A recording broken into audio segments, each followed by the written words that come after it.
Hello student, welcome to my channel. இந்த வீடியோல நம்ம எதை பத்தி பார்க்க போறோம்னா 12th standard chemistry quarterly examக்கான volume 1, volume 2ல unit 1, unit 2, unit 3, unit 4, unit 6, unit 7, unit 8 அப்புறம் வந்து level 12 quarterly exam ஓட portion. இந்த portionக்கு வந்து மேல எல்லாம் டிஸ்ப்ளே ஆகும். Most important 5 mark அனலைஸ் பண்ணி 27 5 mark கொடுத்திருக்கேன். சோ இந்த 27 5 mark நீங்க படிச்சிட்டு போனீங்கன்னா பப்ளிக்குமே சரி குவார்ட்டர்லிக்கும் சரி கண்டிப்பா ரொம்ப யூஸ்ஃபுல்லா இருக்கும். குவார்ட்டர்லிக்கு வந்து பார்த்தீங்கன்னா டைரக்டா 3 5 மார்க்ல இருந்து 4 5 மார்க் டைரக்டா வந்துரும். நீங்க 5 5 மார்க்ல டைரக்டா 4 5 மார்க் எழுதலாம். ஸ்பிட் பண்ணி கேட்கறது ஆல்மோஸ்ட் இதுல இருந்தே கவர் ஆயிடும். சோ மறக்காம இந்த क्वेश्चन இன்னைக்கே படிச்சு முடிச்சிருங்க.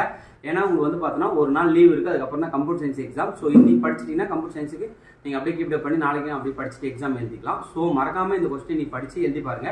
இதோட ஆன்சர் கீ வேணும்னாலும் சொல்லுங்க, நம்ம யூடியூப்ல போடுறோம். யூடியூப் கலாம் கல்விமே நீங்க பாத்தீங்கன்னா சப்ஸ்கிரைப் பண்ணி வச்சுங்க. அது இல்லாம வாட்ஸ்அப் குரூப்ல ஜாயின் பண்ணாதவங்க மேல டிஸ்கிரிப்ஷன் லிங்க்ல இருக்கும், ஜாயின் பண்ணிங்க. இந்த வீடியோ யூஸ்ஃபுல்லா இருந்தா ஃபாலோ பண்ணிட்டு நமக்கு ஒரு லைக் பண்ணிட்டு தேங்க்யூ.